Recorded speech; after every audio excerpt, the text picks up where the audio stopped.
You're listening to Shift, Human First Financial Guidance with Ross Marino.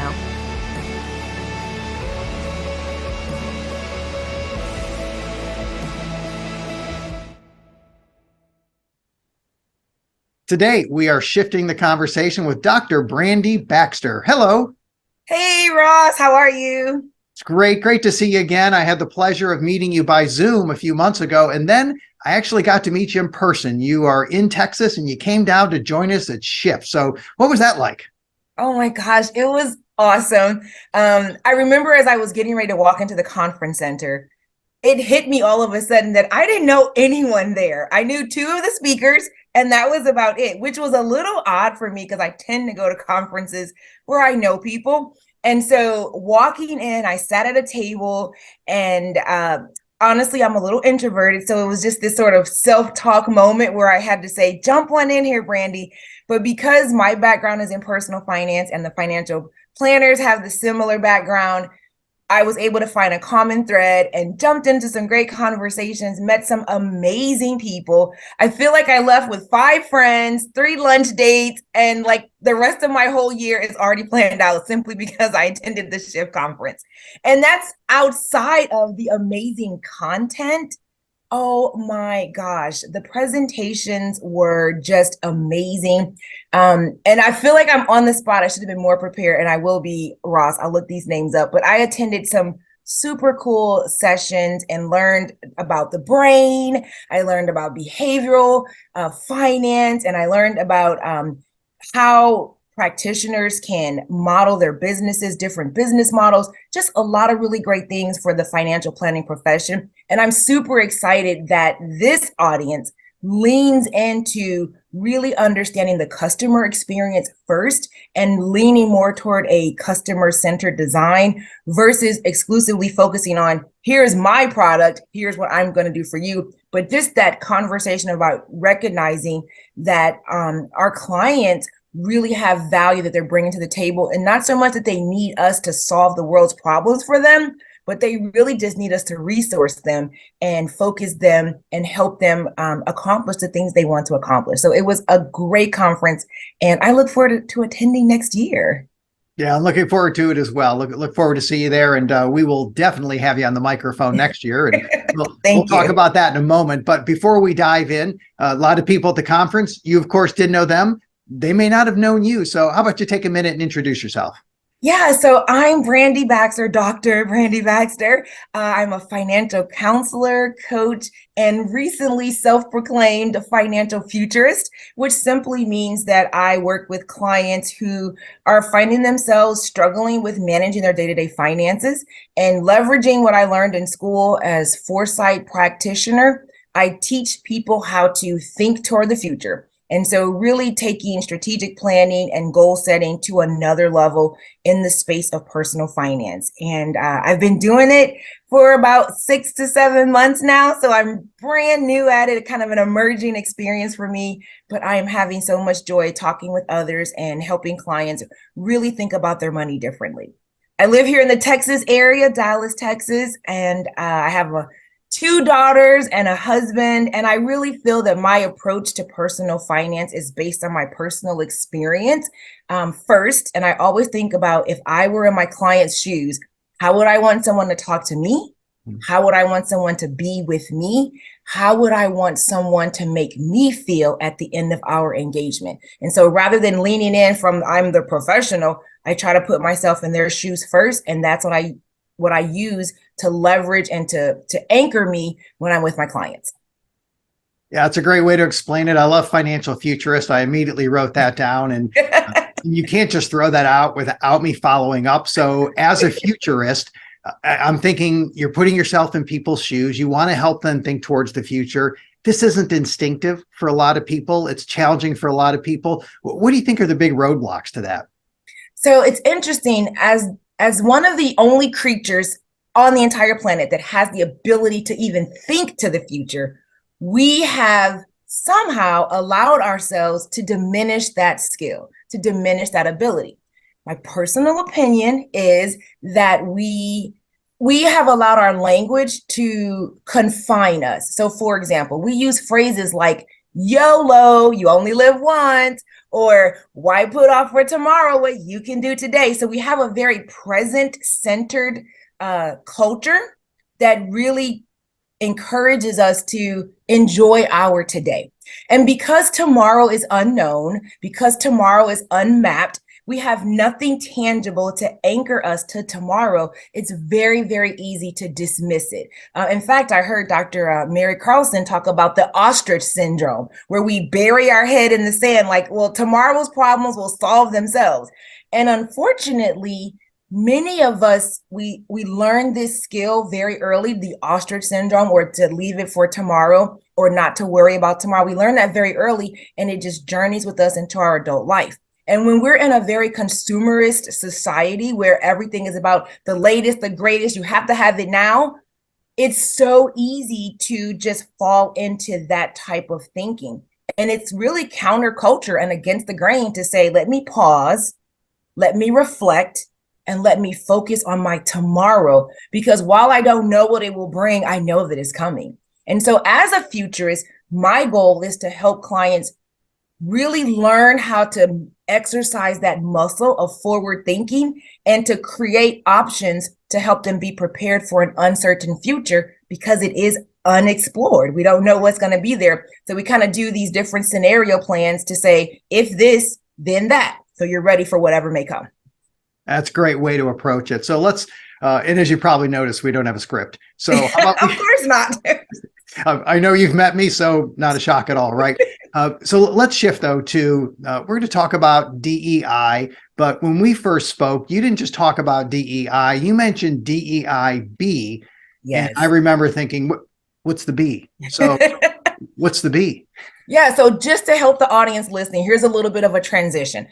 And I'm on the board with AFCPE, which is the Association of Financial Counseling, Planning, and Education. And I'm also on the DEI task force. So that's how this DEI conversation connects to personal finance. And we really try to make sure that our practitioners are equipped with how to serve a diverse population. And so I mentioned to Ross that last year, I learned about this element of the B, which stands for belonging. So DEI, diversity, equity, inclusion, and belonging. And so we both thought it was a fascinating conversation, appropriate for this audience, because many of you are doing great work with DEI initiatives and serving diverse populations, but we thought you would find it interesting to learn about the B, which stands for belonging. So that came about, Ross, because belonging is the element of how a person feels in whatever group they're a part of.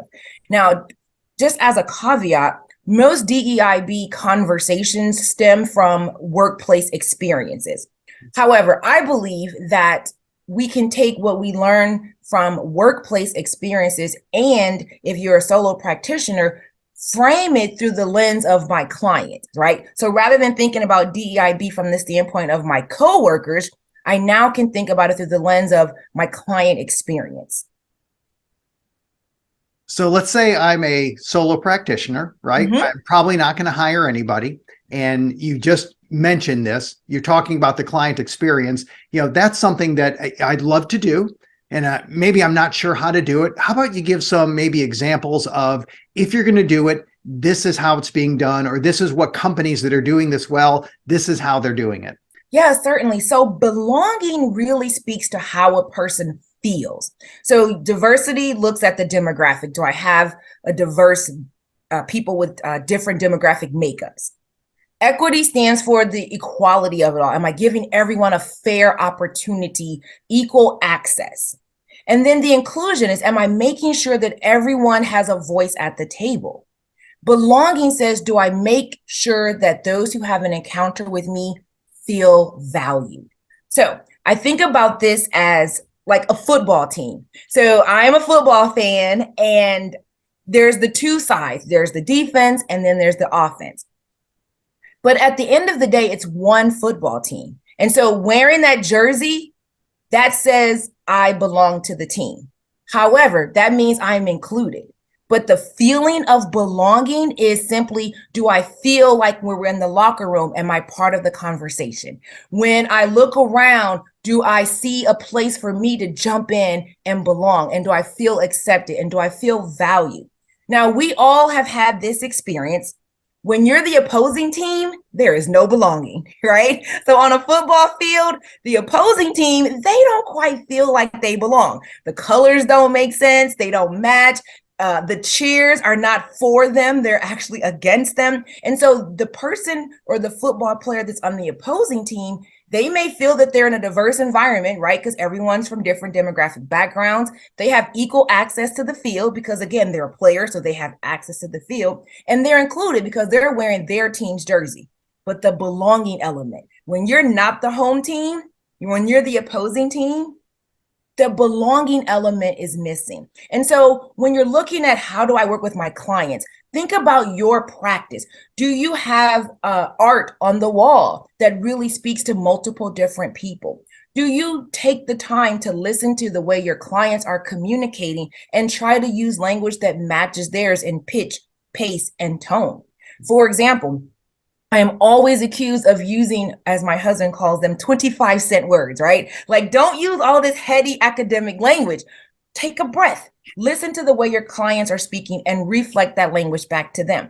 Or if I know I'm going to meet with the client that I've met with before, think about how to make them feel special or connected or valued. If I know you have children, I'm going to really try to pull in by sharing a little bit about my personal experience so that we feel that we belong together. It's not just wearing the same uniform, but it's having that shared experience so that when you come to me, you don't feel like, oh my gosh, Brandy's just trying to score the touchdown. But really you feel like, hey, we're in that locker room together, giving fist bumps, rubbing elbows, and everything is relatable. And I feel relaxed. We know what that feeling is when we are not comfortable. We've all, whether it's at a family gathering where there's tension, or whether you're like I was at Shift in a new place where you just don't know anyone to have a conversation with. But we all can take an extra step to say, what can I do to initiate creating a space where the person in front of me or across from me can feel warm, can feel welcome, and can feel accepted. Yeah, that is great advice. Now you're 6 months into being the financial futurist. Yes. As you're going down this journey, what surprised you about it? Is there anything you've learned along the way that you thought, "Ooh, didn't quite expect that"? Well, the thing that surprises me, Ross, is we have a lot of language around goal setting theory, and we also have a lot of language around helping our clients reach goals. And what surprised me is most people, average people, everyday people, working people, they don't talk like that. Right. They're like, I want a car. I want a house. I want retirement. I want my kids in school. And so one of the things that I've started doing is borrowing from storytelling and just really using language that connects the clients to what is this thing that you want to accomplish, using language like dream or what's important to you or what excites you in the morning. What is the thing that you're willing to give up so that you can have this other experience? I'm noticing too that post-COVID, a lot of people are excited about experiences versus dollars in their bank account. And from a financial standpoint, I'm like, oh my gosh, we need those dollars in your bank account. But most people are like, you know what? I just want to experience something that makes me feel alive. And so as a futurist, what I like to do is say, okay, well, this is where we're going. This is the future you want to strive for.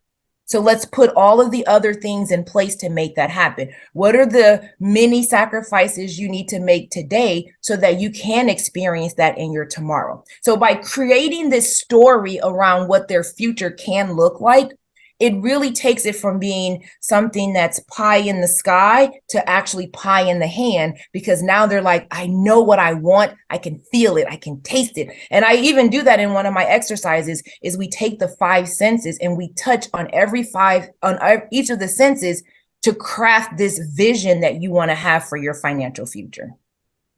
That is wonderful advice. I'd love to sit through a session on that. And I know you're planning on coming to Shift next year. And as I said, you will be on the microphone. So even if I have to run around and punch it down and say, go find a session room. But I'm looking forward to hearing you speak and seeing you again out there. Dr. Brandy Baxter, thanks so much for being on the show today. Thank you, Ross.